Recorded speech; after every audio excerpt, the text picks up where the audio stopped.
blooming right now in my garden is plumbago. This is a lovely little ground cover, and it's got these little blue flowers here, and I planted it here in this flower bed. I actually forget how many years ago. I don't know, 4 or 5. And I've got some other ground covers in there, and I got Creeping Charlie in there, which I don't much bother with. And there's some lamium in there and vinca minor, and it just does just fine. And plumbago is not one of those ground covers that will keep you from planting other things in it, like vinca minor. Vinca minor can get away from you, but plumbago is a nice, and it has these little purple flowers in the fall, and it's just it likes full sun, and it is hardy in zones 5 to 9, and it thrives in full sun, and it's not very fussy about soil type or anything like that.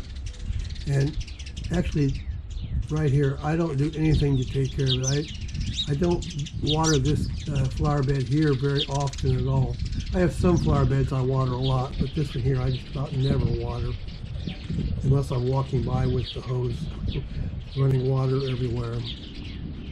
And as you can see, there's some lamium right there, and you can see that it just does just fine without any care at all.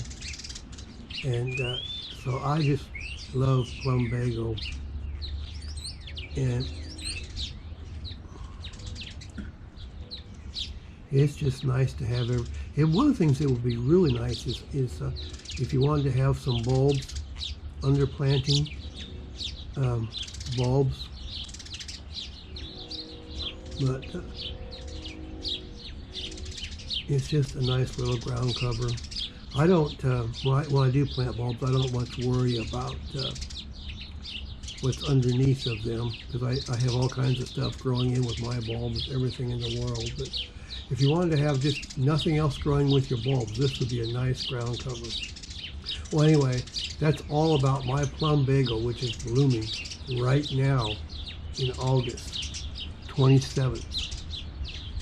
And so if you like this video, can you please subscribe to my channel? I would really appreciate it. And thanks a lot, and I will talk to you next time. Bye.